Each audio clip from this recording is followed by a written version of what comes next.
Hello, and welcome to South Pack. In this segment, we are taking a look at the Pelican 1630 protector case. The 1630 is a large, ruggedized shipping case that is too large and heavy for airline travel and is best used for ground freight. This slide shows an overview of the features and size statistics of this case.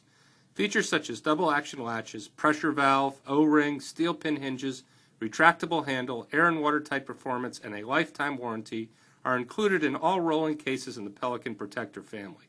In particular, the 1630 case features 7 latches, 2 wheel cartridges containing 2 wheels each, and 2 fold-down lifting handles on the ends. Due to its size, Pelican has added features not found on smaller cases in this product line, such as shear locks and structural plastic in the corners. In this video, we will be talking a lot more about these case features and also about the internal case dimensions. The internal dimensions listed are taken at the lid split, which we will see later is not the last word on actual usable space. Also listed here is the external dimensions and the weight of 31 pounds. The reason we have listed total dimensions is that this is pertinent along with weight for freight cost. Let's take a closer look at the external features.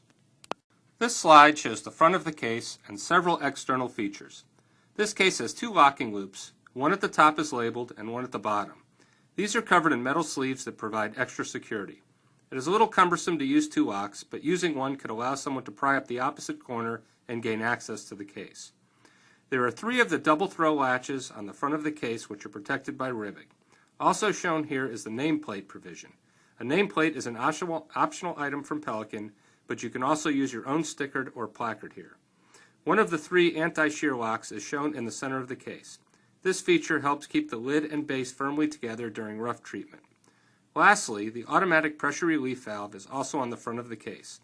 Since this case is airtight, this feature is needed to equalize the pressure inside the case when changing altitude. This is a picture of the back or hinge side of the case. The 3 hinge assemblies are molded in plastic with protective ribbing surrounding a metal pin. In older versions of this case, the metal pin was easily replaceable in the field. On this version, it is still replaceable, but requires some drilling of the plastic on the ends. If this were to break, your best bet might be to use Pelican's warranty for a new case. Lastly, this slide also shows some of the texture of the plastic skin. The texture provides a decent scratch-resistant outer surface which keeps the case looking good longer. This shows a close-up of the wheel end of the case. There are 2 latches and 1 fold-down lifting handle on this end. The fold-down handle is oversized and is secured to the case with metal pins. There is another handle on the opposite end, and the case is generally configured for a 2-person lift. The wheel design on this case is much improved from earlier versions. The most likely thing to break on any rolling shipping case is the wheels. Pelican has not only made the wheels longer lasting by putting them in protective housings, they have also made them easier to replace in the field. If a wheel gets damaged, the housing can be easily removed and replaced without damaging the rest of the case. In addition, by using 4 instead of 2 wheels, the case rolls easier and the wheels last longer by having less weight on each one. The top of the case shown here has a few features worth noting.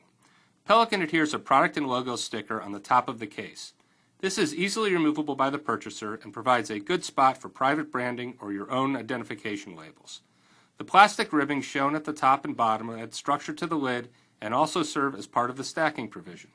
Also shown is the extra molded plastic protecting the corners of the case. Here we have a picture of the bottom of the case. The square and rectangular protrusions that run down the sides serve 2 purposes. Firstly, they protect the retractable handle assembly, and secondly, the squares fit into the ribbing on the top of another 1630 case for secure stacking. The handle assembly, like the wheels, is easily replaceable if it gets broken. The handle itself has a 2-position lock, either all the way down or all the way up, and as an added bonus, the handle can be unlocked and lifted up with one hand. It's time to start talking about the case interior and dimensions. This picture shows a top view of the case base. As you can see, there are protrusions on the left from the inset wheel cartridges and a protrusion on the right for the retractable handle. Also shown is the raised structural ribbing inside the bottom of the case. Let's take a closer look at some dimensions. Here we have a CAD rendering of the case base interior. The dimensions at the top of the case, as we stated earlier, are 28.77 by 21.77 inches. The same dimensions at the bottom of the case are 27.98 by 20.96 inches. The reason the case is smaller at the bottom is due to what we call the case draft. The case base is molded in one piece and it has to be narrower at the bottom so that the part will release from the mold. In this instance, the case draft subtracts around 1 inch from the usable length and width at the bottom. In addition to the case draft, the wheel and handle protrusions also decrease usable space at the bottom, and this may come into play if you are packing up big, long, or several odd items. This slide shows a bisected view of the case with the lid on it.